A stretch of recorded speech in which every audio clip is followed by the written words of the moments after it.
Yeah, especially with I've tried so many softwares of stuff to do podcasts like this, Really? and so many of them are in, they're kind of like they're all built in a similar fashion where you download something on your computer and then it like records it locally at the same time as you're having the meeting and then uploads it, but every single one I've tried has been just terrible. It like messes up the video or the audio or So you think Zoom's best or something?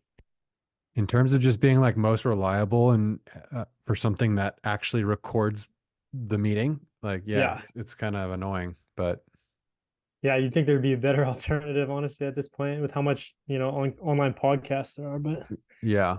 Well, have you used Descript? Descript, no, I haven't. I've never heard of it either. So I just started using that one. It's like a video editor service, but they have implemented AI into it in probably one of the best ways that I've seen so far. Yeah. You can essentially upload a full length clip and then it will transcribe the video. And then you can edit the video like you would edit a Word document. Weird. Interesting. And then So you just like, clip it out like that. You just hmm okay. Does it yes. does it act like Opus Clip where it just automatically will send you like automatically create short form content based on the most interesting parts of the thing, or is It that like it can. So then there's like a whole AI section where you can like do edits. So for example, like for all the long form content that I've been doing, yeah, I'll put it into Descript and I'll have the AI go through and it will create chapters for the whole hour. So when I upload it to right. YouTube, it'll have the Oh, chapters in the nice. description, which is That's nice.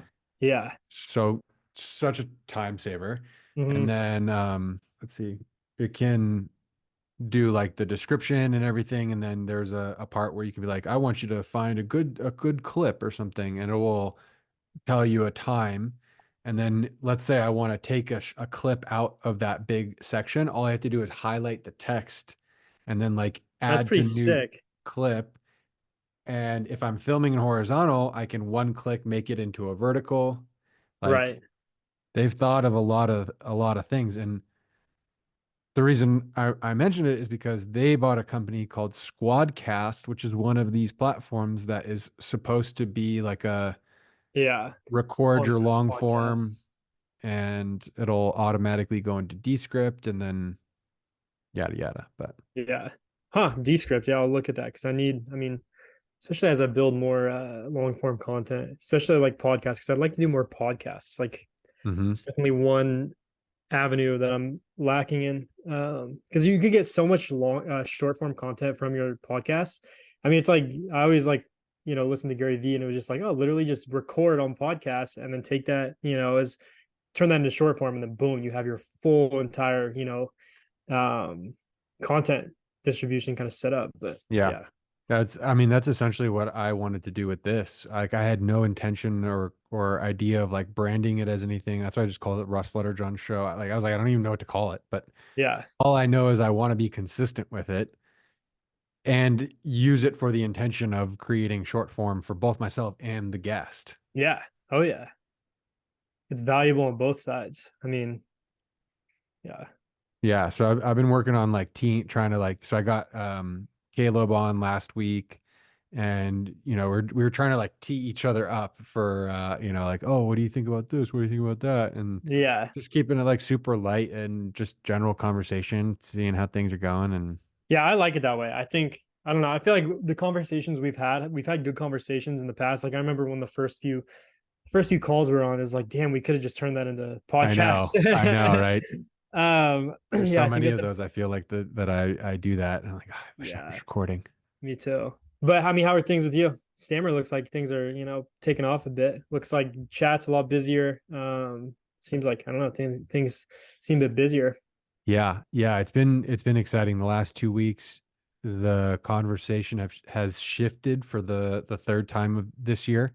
So in the last like 9 months, there's been, or like 9, 10 months, there's been three kind of like trains of thought that I've been seeing. So Yeah. when we first started this at the beginning of the year, the conversation was, what is AI? Like, what is Stammer? What is it? Then after a couple of months, it shifted to becoming how do I use this AI stuff? How do I use this for my business? How do I use Stammer for whatever, whatever? I don't even know. Yeah. And now it's just shifted again to be, now the conversation is, why should I use Stammer versus this one versus this one versus this one? Yeah.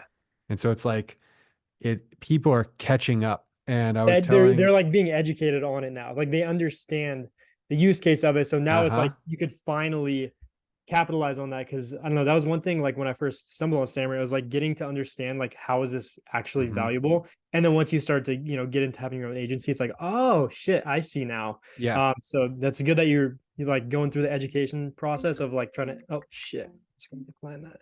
But no, that's awesome. Yeah, yeah, and it's kind of wild to see how, and that's just for people, that's just for agencies. Like, it took agencies essentially 9 months to figure out what this stuff actually does or what it could Yeah. do reliably. And I'm expecting it to take another like 6 months for businesses to come around to that, recognition of that resource. So I think 2024 is going to be fairly exciting for everybody in the AI space. Yeah, 100%. I mean, so I'm curious, like, what your thoughts are, like, as far as like when custom GPTs launched, do you think that changed any dynamic of, do you think you got more people stumbling on Stammer because of that? Did you have more people questioning whether Stammer is something they need? Like, what was the, Hmm. like, the, benefit from, Yeah. the whole open AI thing? Yeah, we saw a little bit of a lift in revenue after that, Yeah. and I think it's because people finally realized, oh, I can do things with this stuff rather than just write poems, or Yeah. whatever it may be that you're doing in ChatGPT. But it's still not my brand. It's not on a website, Mhm. so that leads people to then search for white label AI, which is what we've completely optimized, everything Yeah. Oh, for. yeah. And there was an article that was written by the guy who there was an article written by the guy who started Gumroad, and he gave this like super long, super interesting thread about how when he started it in, I think, 2013, 2014, and was scaling it to around 2019. And he was like, if you take a step backwards and you look at my graph of MRR, during that 5 year period, it's just steady, up to the right trend growth. There was Yeah. no, like, he was like, you could not tell the 1 month that I had a sales team, or the 1 month I didn't have a sales team, or the 1 month I was running ads, or the other month I wasn't running ads. He was like, I couldn't Yeah. tell. He's like, what I realized eventually is that it was the creator influencer market being created at that time, and more creators coming online, realizing that they needed this type of software to help them do whatever they needed to do. And so he was like, it wasn't anything to do with me or my marketing efforts. It was just the Yeah. market. Yeah, the market maturing, just organic traffic on that way, Uh-huh. which will happen. Dude. I mean, it's inevitable for when AI. I mean, as AI Mm-hmm. goes more and more, becomes more and more mature. It's just like, Exactly. oh yeah, Yeah. So in his example, that took 4 to 5 years. I think that's going to happen in the next 4 months. Yeah, and that's that's pretty crazy to think about. Because if you think about it, GPT 3.5 and 99.9% of the world had never heard of that until like November of last year. Yeah, And then right. now it's literally the biggest thing in the entire world.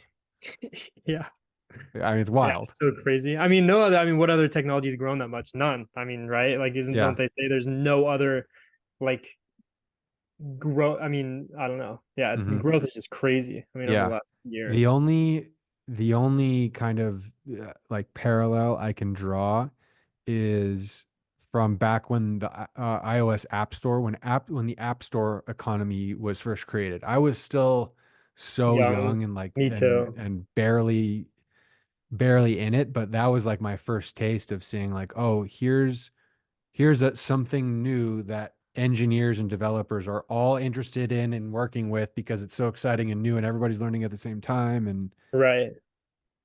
And now we're just fortunate enough to be a little bit older to actually like take advantage of this stuff. Yeah. I mean, at that point in time, I was probably just worried about downloading Temple Run or like, play one of those cool apps. But yeah, no, I know. Um, Yeah, man. I'm curious to see where this is all going to go in the next, I mean, even like year or two.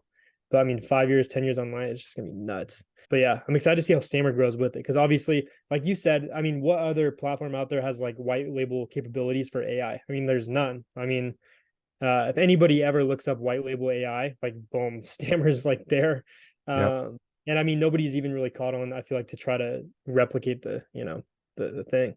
Yeah. Yeah, there's a couple companies that I've started to see do it in other spaces, like some cold email platforms Yeah. or like some other social media or like some website dev platforms that are now adding white labeling.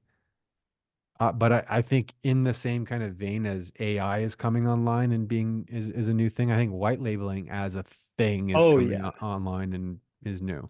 Yeah. Oh yeah.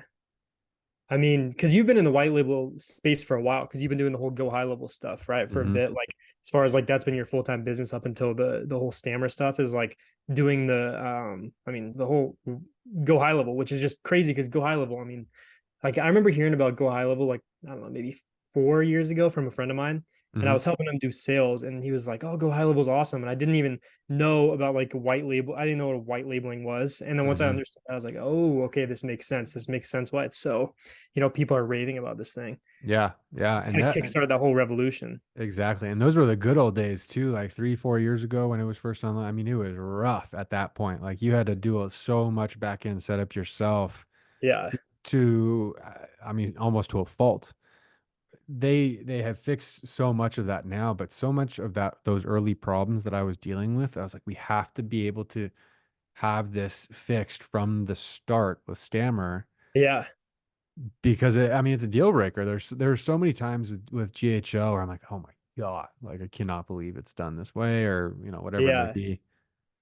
And support being probably the biggest part of that. Like I was like, there were some times when me or someone on the team would go in and ask something about from the support team, and they wouldn't even know The like what we're answer. talking Like, about or know yeah. the answer or give us the wrong answer. Right. Ridiculous. But I mean, because their software is so complex. Like, I mean, you always mhm, hear people talk about like they have so many different functions that it's like they keep adding and adding and adding, which is cool, but it's like it just makes it a little bit like tougher yeah. because especially on the support side for them. But Yeah. Yeah. When I had an agency ask me today, he's like, how I've been seeing stuff about the high level conversational AI. How does that work? How is it? I'm like, it's garbage. terrible. So Yeah. bad. Yeah. Yeah. 100%. I mean, that's like one of my clients, who I set up him, I set him up with a go high level and, paired Stammer with it. Hmm. And he was asking the same thing. He's like, why don't I just use conversational AI? I'm like, it's just not the same. It's not good. Like, Yeah.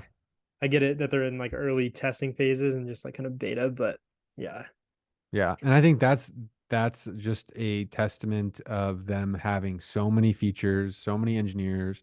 The product team is so incredibly large that they probably are having trouble keeping track of what the left hand is doing versus what the right hand's doing. yeah, And versus somebody like us where we're so hyper focused in this one specific feature with features that support this one specific feature, basically. yeah, Like we're not trying to build a website builder, or like yeah, implement AI into a website builder, which they've also done, which is like now it's hilarious. Now when I go into the billing settings, it's like there's like 12 different things that you can upsell people on. yeah, It's just a lot. And I don't know about you, but I've started to redact my usage of GHL for certain things. Like for example, the automations and like the CRM stuff is like the hub, and that's where I'll probably still continue to use stuff because I like that yeah, functionality. But like email, there's better email platforms. There's better email builders out there. I was gonna say website builder, but then I was like, I gotta take that back because I just started working on a new a new homepage for Stammers inside yeah, GHL. right. That's funny. What about you? Your YouTube's been scaling up. I remember seeing you're starting in a couple hundred. It seems like you're in the thousands now. Yeah, man. I mean, content's been good. I think it's just like nothing special about me or anything. I think it's just because the AI space is so hot. And then, you and I have talked about this, away from the camera, but I think obviously with the whole world of AI automation agencies kind of coming out and people are starting to realize that, you can make money by selling AI solutions to businesses. Like there's nobody really out there that was documenting the process of like showing as a beginner, here's how I'm starting to send my cold emails, here's how I'm starting to do my LinkedIn outreach, here's how I'm learning to build my offer. And so I think I just, always heard like document, don't create. Like I always heard Hmm. that kind of thing. And that's like a mantra in my brain of like, you know what? I'm just gonna go out here. I'm gonna document this, show the failures because I know people like to see that. Like it's just people like transparency on the internet. So I've kind of built the channel around that and just showing the wins, the failures, going on sales calls, all these things that it's just content that I, wish I had that I Hmm. could do. And so I was like, you know what, I'm just gonna make this sort of content because at the time it was just all the experts saying, here's how you make this, here's how you make money selling AI. It's like I want to see somebody that's actually trying it and learn from, their trials and their that Yeah. whole aspect. But yeah, the content's going well and I'm trying to figure out exactly like how I could leverage my content because obviously it's a great way to funnel people into my agency to sell them. But also as I build my community, I'm also thinking like, okay, how could I offer like whether it's I don't want to use the word like courses or anything, especially like I wouldn't offer anything like that until I'm doing really well myself to where I think I could provide value. But yeah, man, it's just like testing, trying to just put out as much content as possible and just kind of rolling with it. Yeah. Uh, but yeah, because I know I mean, you've been making content for a long time, it looks like, which I didn't stumble on you until the AI stuff. But Yeah. yeah, I've been doing content since late or was it late 2020?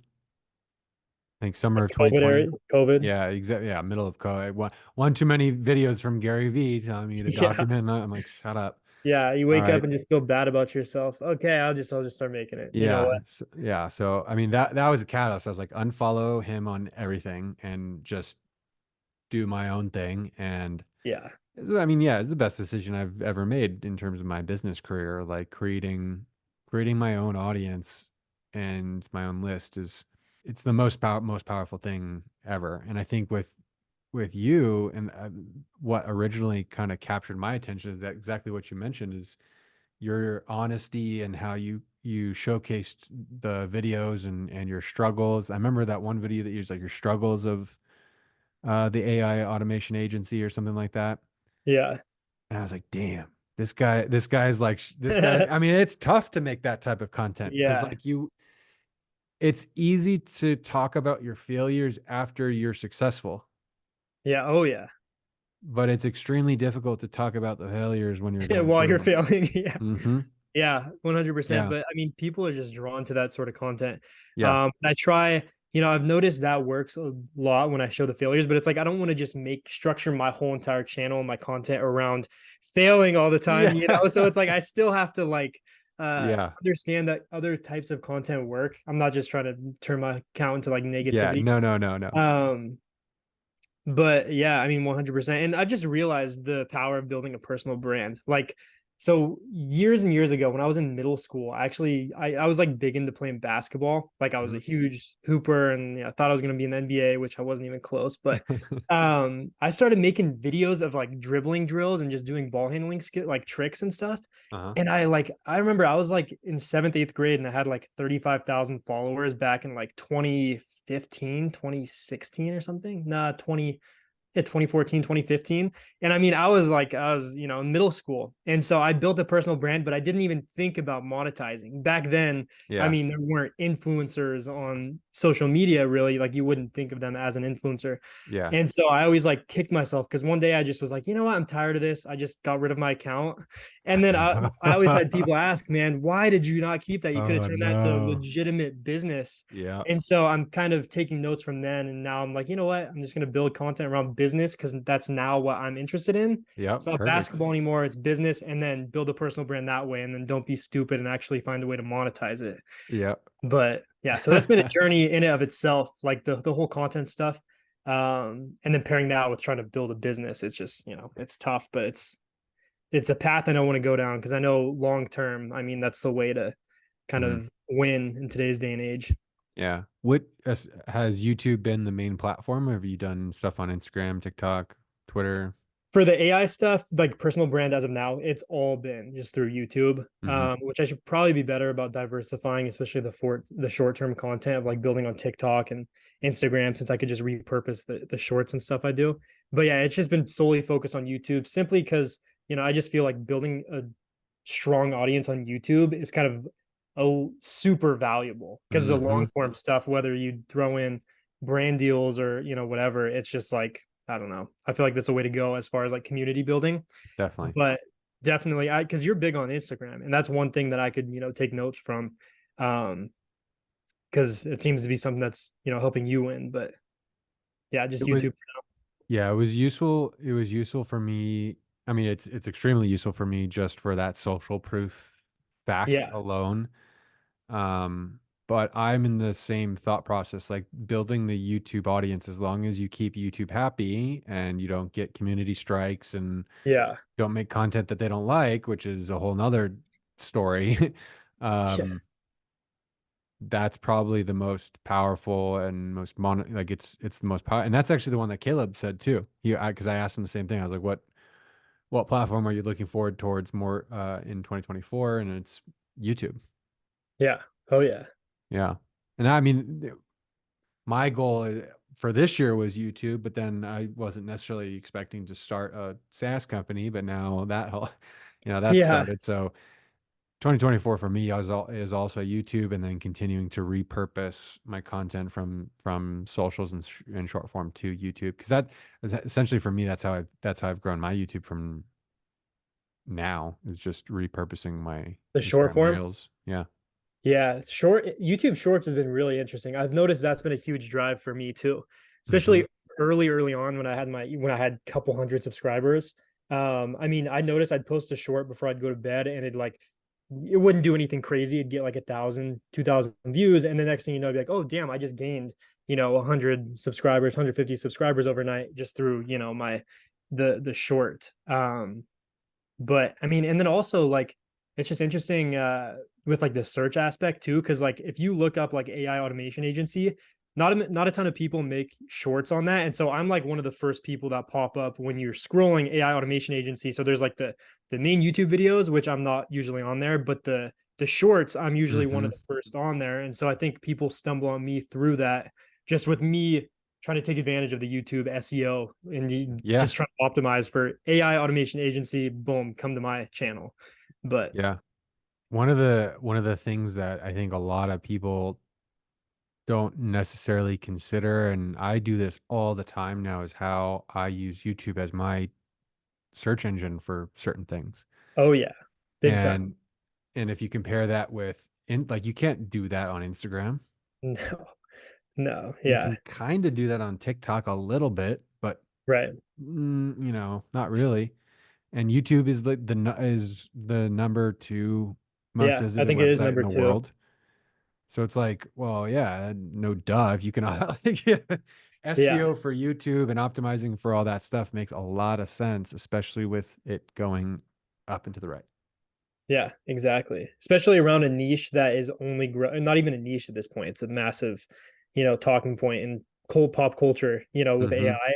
So it's Mm-hmm. like that's why I was like, right when I started hearing about like actually making money selling AI solutions, I was like, fuck, I'm just gonna create this content so that way as the market grows, if I have content out there, it's just gonna rise with the Yep. market.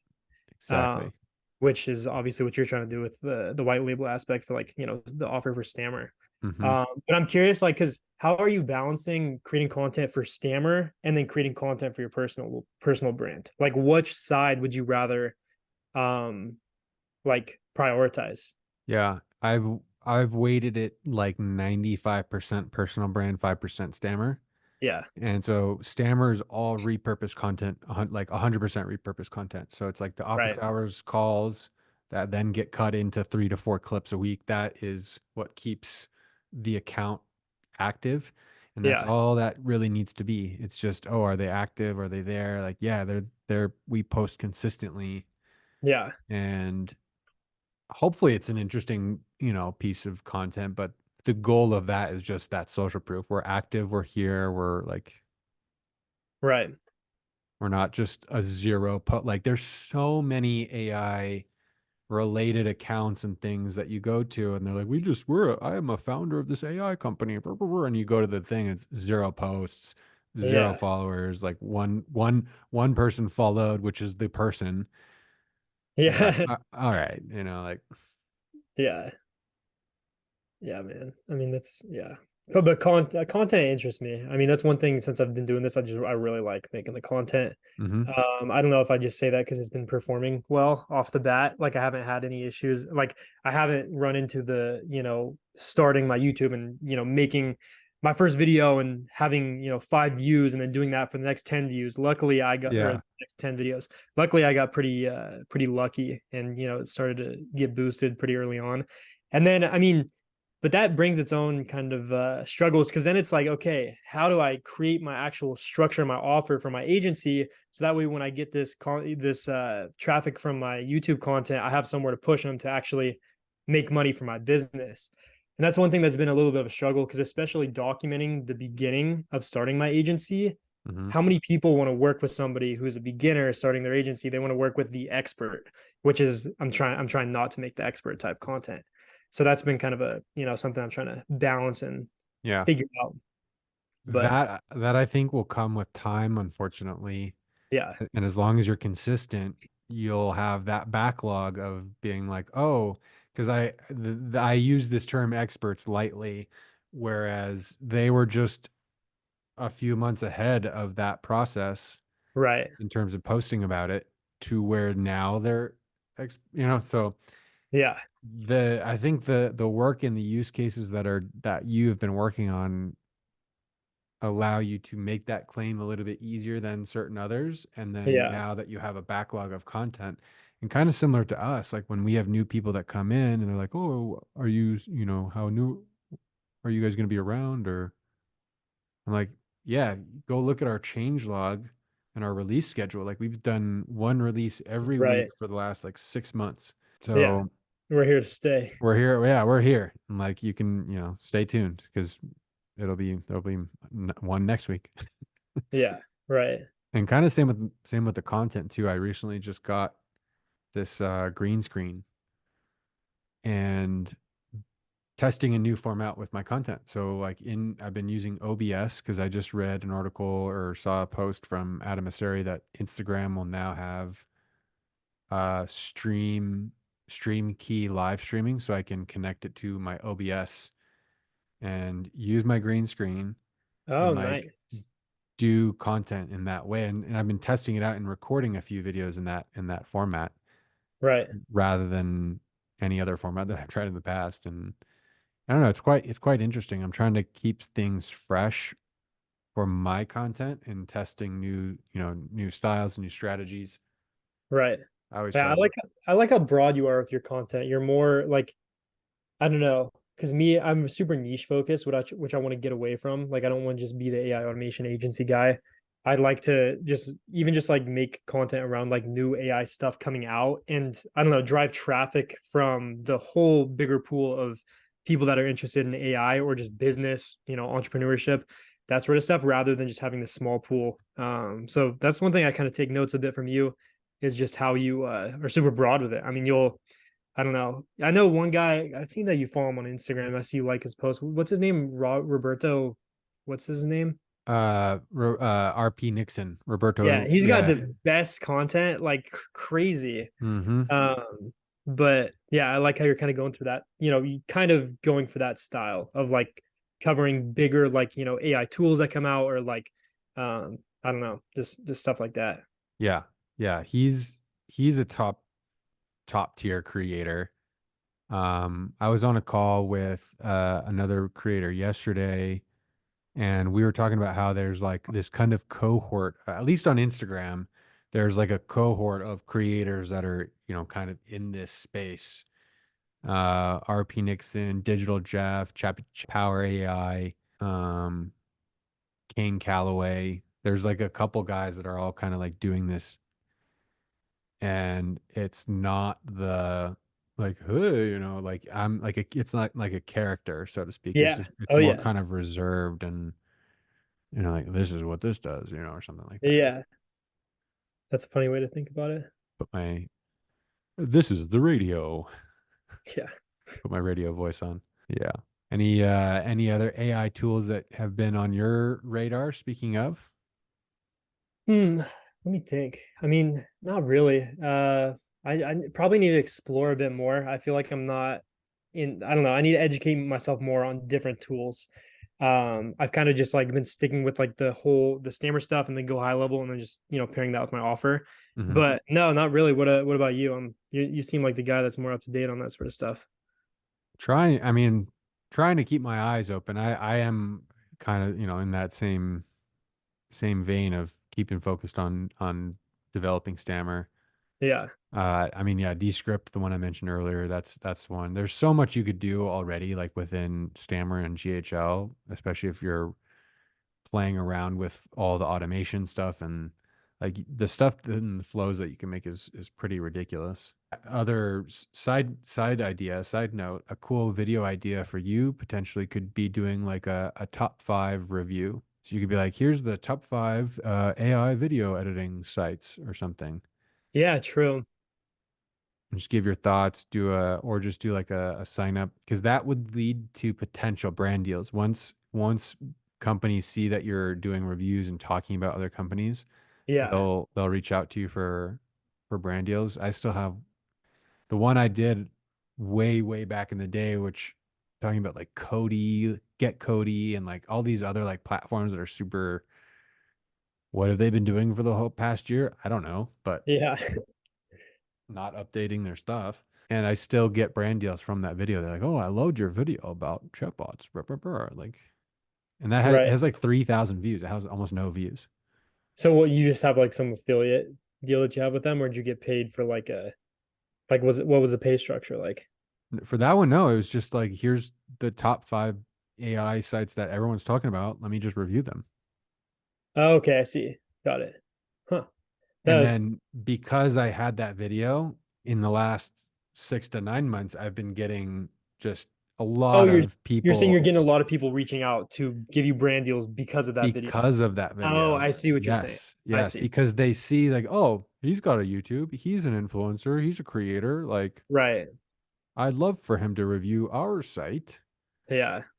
And I've actually gotten a lot of people, even a lot of just goes to my spam, but like people reaching out for brand deals because uh I mean, they're trying to find any creator in this space, but it's like if at the end of the day I don't really like their what they offer, then I just won't do it. That's why I like Stammer. It makes sense, and it like I think it brings value to talking about it to my audience and like the mhm, people I've introduced it to. They're like, "Oh, this is great." So it's like organic in a way, but yeah, like there's these other people that it's just like hell no, like no, I don't no, want to. They'll be like, "Oh, if you make a video, I'll pay you $300." I'm like, that is not even close to worth like the brand equity I'd be losing by making a video on some, just random tool that doesn't even really do much or it's not valuable to my audience. But that's a really good point. That'll be a really good clip out for you, honestly, yeah, right there. it's Because true. because that's so true. That brand, that personal brand equity. I stopped doing brand deals, I think in October or November of this year. I Yeah, think it was October. I mean, first of all, because all my engagement was just going down, and I could feel that it was because I was posting too many brand deal videos.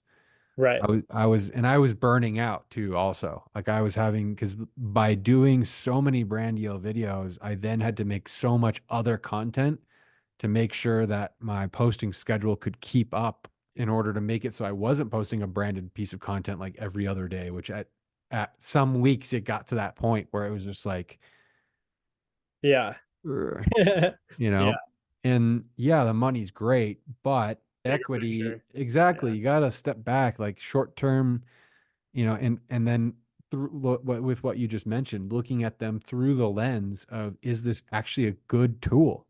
Yeah. Because Right. so many were crap, or so many were just like listicle sites. Yeah. Especially like with you building out a software company too, because then it's like then you want to in a way use your brand equity to drive people to your software company so you could drive up revenue, and if eventually you won't ever sell, then you could Hmm. use your brand to prop that up, which that at the end of the day is worth way more than couple $100s or thousands of dollars for a brand, branded content for somebody else. I Yeah. mean, And it allows me to create a video and do an honest review about an AI site and be like, yeah, this is what I like about it. This is what I don't like about it. And that's it. Because, and that's a really, actually, that's a really good example of a concept I tell people about when creating content. You don't want to make it about your product or your service or your offer. You want to yeah, make it about stuff around it that the people of your target audience would be interested in, right, i.e., other AI tools. Well, if you're most likely interested in AI tools, there's a good chance that you might be interested in wanting to sell AI tools. Like that yeah, right, that train of thought just kind of can progress or, go down the hamster wheel depending on, whatever your niche is. yeah. That makes sense because I mean, you're kind of in the perfect. I mean, yeah, that's kind of perfect with your audience. I'm curious, like I guess there's one question I want to ask you is like, so what are your obviously you run a software company now, so what are your thoughts on running a software company? Because like that's like I feel like that's a hot thing where people are like, oh, running a software company, you have the most, highest leverage, right? It's not like an agency, you don't have to worry about service delivery. But I want to know like the pros and the cons of it, because obviously I'm sure it's a ton on the back end of, working with Hmm. developers and just like fixing bugs. Like I'm curious your thoughts on how that's been for you, because I'm sure this is a new thing diving Yeah. into, having a software company. Yeah. So there's a few interesting tidbits from that. The first is the fallacy or the quote that goes around that it says it takes 3 times as long and costs twice as much or whatever that saying Yeah. is 100% true and probably 3 times whatever that number actually is. Right. It also reminds me of one of my past ventures, which was a custom art studios. That's the name of the brand, and it Yeah. was where we took in photos and we had a team of outsourced artists across the world, like 30 or 40 artists, and they would take in your photo and then draw it in the style of Rick and Morty. And this was like So it's like after, what AI does now with like Dolly or something. yeah, A literally, real yeah, life version. That's so funny. yeah. And we got that one up to, I mean, it was crazy. That one was scaling like crazy. And then unfortunately, we had some trouble with Warner Brothers and we had to shut that business down. The correlation or the parallel that I see is managing a product and managing engineers is kind of similar to trying to manage artists. Right. So like there is creativity in the sense of trying to, here's the goal of what we want to build. Now figure out how you arrive at that goal. There's creativity that goes along in that Yeah. process of how you're actually going to program that out.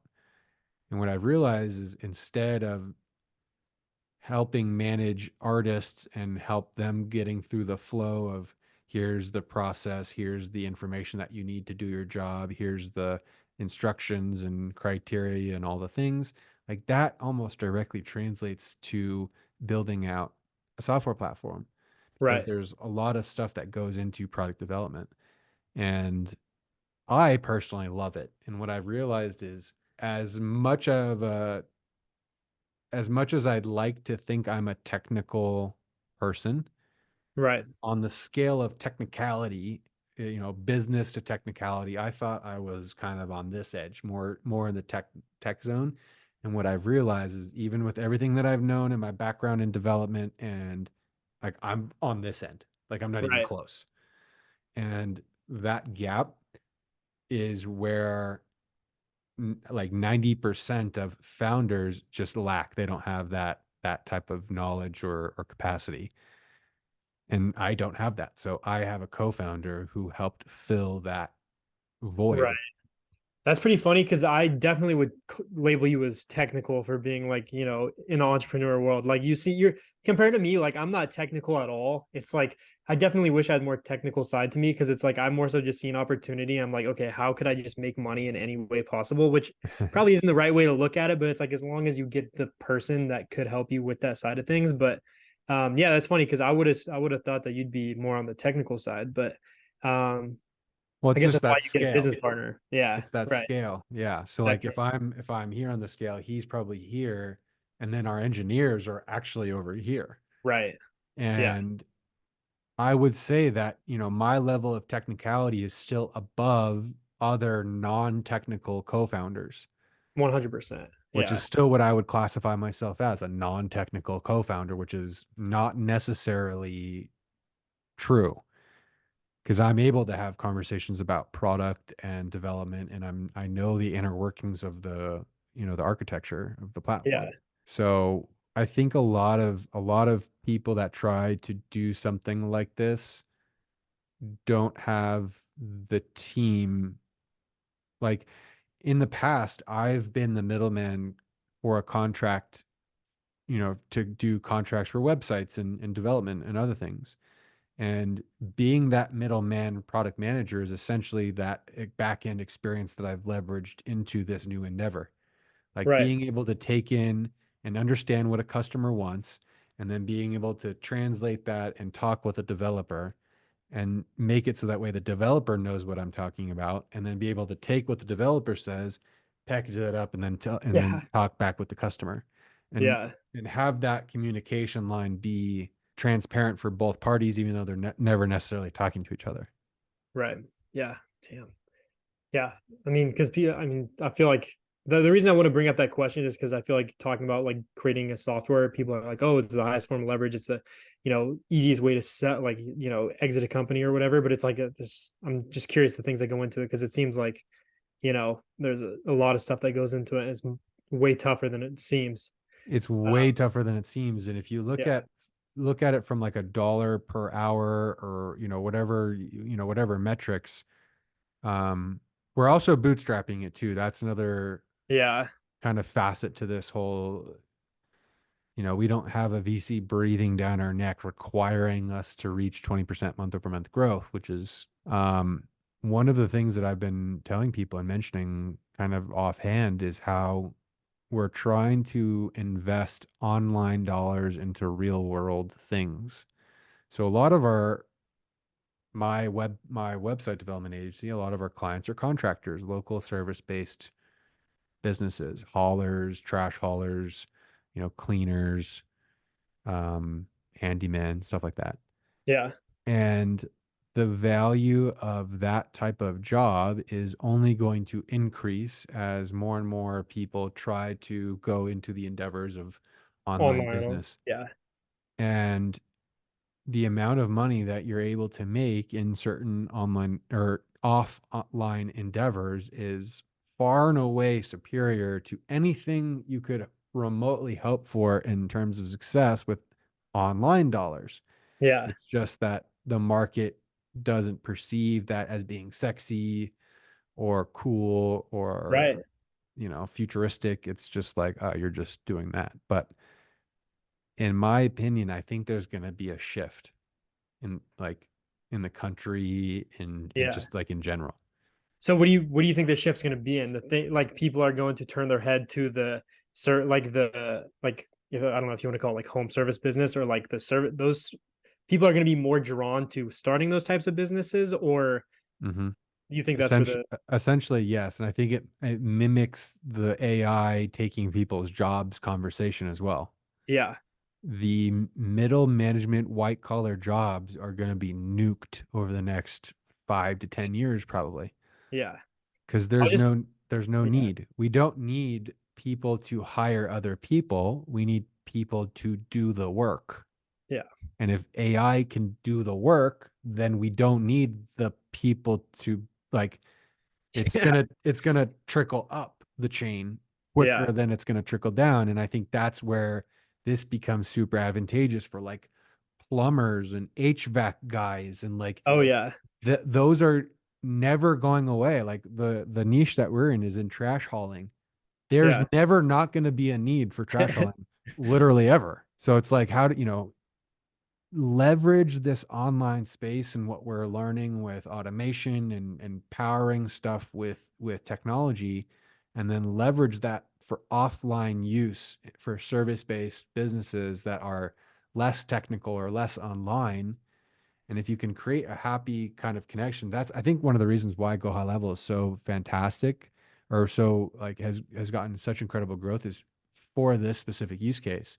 So Right. many agencies are able to go into a non-technical business and be like, hey, we'll basically could do Do it all everything. for you. Yeah, we'll get you more And customers. exactly, yeah.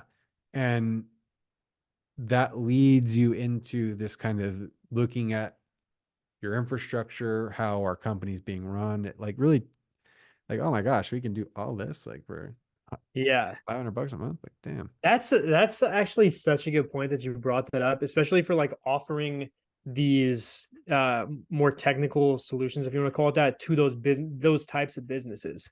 Hmm. Because I mean, especially as the value they bring to the market grows.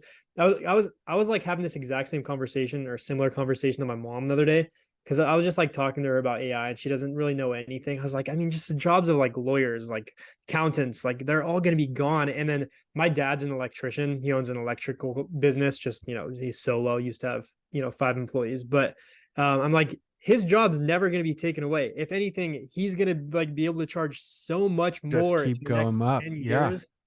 Um, which I mean, yeah, I was just literally having that conversation with my mom maybe like 3 or 4 days ago, but I never thought about it through the lens of being able to offer those solutions to those types of businesses, be able to charge more because as they, become more valuable to the market, each customer or client they get is worth so much more to them, and then that is worth so much more to you because you could charge more for it. But Yeah. yeah, interesting. I never looked at it that way. And the offer has shifted now that we have these types of platforms to our advantage. In the past, we had to do, and this is a really good example of why BotPress, VoiceFlow, these programmatic platforms are going to fail ultimately, is the same way you used to sell a website or used to sell this type of thing to a business. You'd be like, here's, we're going to do all this work on this platform, on this other platform that we don't even own and control. Yeah, And you have to create an account for them. You have to do billing on there. Like, you have to do all this stuff just for us to then be able to build on there. Then we build it all from scratch, which costs us hours and hours and hours of cost, which right. means we have to charge 5 to 10K in order to make anything.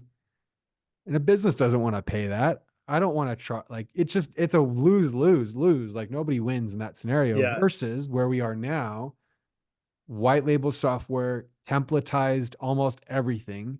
Customization of the templates allows you to get 90% of the way there, which works for 90% of the businesses out there. That's all they need is they just need a presence that's yeah, customized. And now the offer has changed from going, hey, I'll sell you a $10,000 website to sign up for $1,000 a month or $500 a month, and you get a website for free included with that, and all these other things. Like, it's a better offer. yeah. Like I had to think about that. You're like, what else should I say? It's a better. That's all you got to say. It's That's a all you better. gotta say. Oh man, that's good. That is good. That would make for a good clip too. Yeah. Yeah. Are you doing Yeah. anything for the holidays? Yeah, so I'm leaving on Tuesday. I'm going to Tahiti in Moorea in Oh, French wow. Polynesia. Holy crap. Yeah, so I'm going with my best friend's family. Um, they go there like every other year, and I've been this is my childhood best friend. It's like my second Okay. family, and so Yep. he's got some rich grandparents, There you and he's go. going through a breakup, and then I'm recently going through a breakup too. So they're like, you know what? I'm worried about you, Jimmy. I want to fly you and a friend to Tahiti with us. So Oh my I'm leaving God. on Tuesday, and my birthday's Monday, so it's like my birthday is Monday. I leave Tuesday. I'm like, this is my birthday Christmas present. Like this is Your arm just a little bit, right? Oh my gosh. yeah. But yeah, that's what my plan is. What's your plan? Anything fun or That's is awesome. Yeah, I'll be going down to San Diego for a couple weeks, that just where your hanging family out. is? Hmm. Yeah. Okay, nice. Yeah, got family down there, family and friends, and yeah, it'd be nice to just kind of hang out, eat some food, Yeah, do the try to classic all day thing. Yeah, just try to be offline. I turned my calendar off for the first time all year, essentially. right.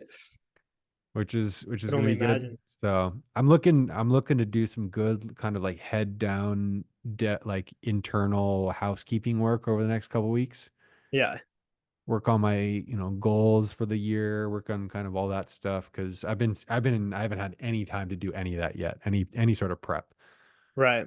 And I know like all the signals are telling me, oh, you need to prepare. And I'm like, all right, well, I've got my quarterly plan. Like I got my business stuff in order, but like, I don't know what my personal goals are for the year. Like Yeah, all this BS. right. Uh, You get too caught up in the day to day. You just don't look. Yeah, could be. I don't know. That's one thing that it's like you could just be working hard, but you could be working hard in the wrong direction. Like you just gotta. I don't know. That's why it's so important to have the bigger picture of like, okay, is this? Am I structuring hmm this to like, mesh well with my life to build a life that Yeah. But I don't know. It's easy to get caught up in the day to day for sure. Yeah. I think that's why calls like this are good because I do these with a fair amount of people and I'm trying now to just record them.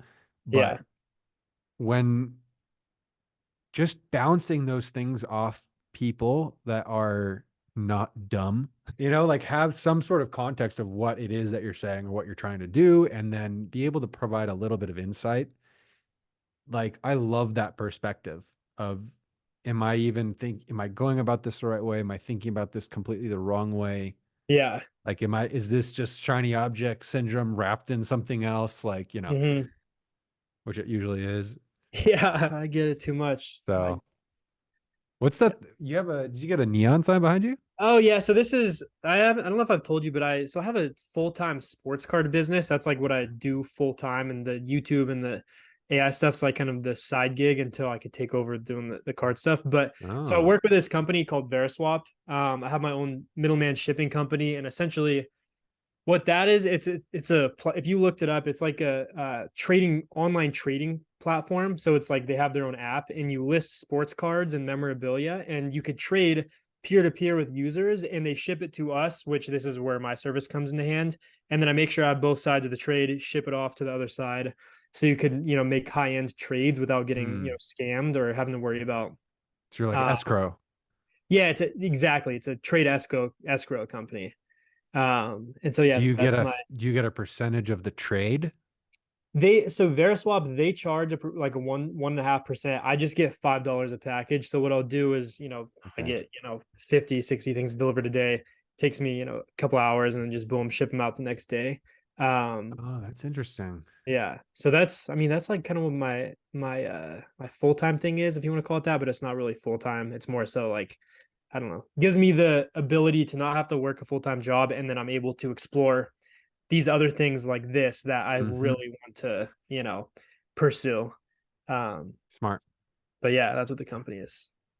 Nice. Nice. That's probably the biggest advantage that you can keep on to right now is Yeah. this the second that you have to go back to work for somebody else to do like Oh man. Yeah. it's a Yeah. killer. Not fun. I mean, yeah, because I've been self-employed for the last 3 years, I think. And that's all through cards. I've just started flipping cards Wow. myself. I started my middleman service. But yeah, so that's been the last 3 years. And so I haven't had to work a job. And so I'm like, okay, I got to keep this trend going. And I want to build like an actual, thing. That's why I'm going with the content, building the personal brand. And yeah. Keep the vibe going. I feel that. Yeah. Love it. Cool, man. Well, thanks for coming on. I appreciate it. Yeah, of course. This was fun. Looks like Great we did catching about an up. hour or so. I know. Sorry I missed last time. I know. I just whatever for whatever reason I don't think I confirmed it. It wasn't on my calendar. All good. All Um, good. But we should do these more often because I'd love to keep yeah, as this market progresses, like I don't know, I think it's just really good opportunity for both of us. I 100% agree. In I mean, so many different ways. Whether we just do it through like we'll do one on your show, and then I bring you on my channel or something, and Yeah. we'll figure something out. But I agree. I like the long conversation, especially as new tools come out. We could just like chop it up and say, "Yo, what do you think about this?" And Yeah. whatever. But Yeah. Definitely. Cool, sweet. man. A Yeah, this was happy fun. have a happy birthday and Thank enjoy you. Tahiti. Yeah, I will. I'll have a lot of Mai Tais. Oh, that That's sounds for great. sure. Yeah. Cool. Well, I appreciate it, Ross. We'll be in touch, and we'll do it again soon. Cool. Sounds good, bro. Happy holidays. Yep. Yep. You too, man. Peace. See ya. Bye. Yeah. Bye.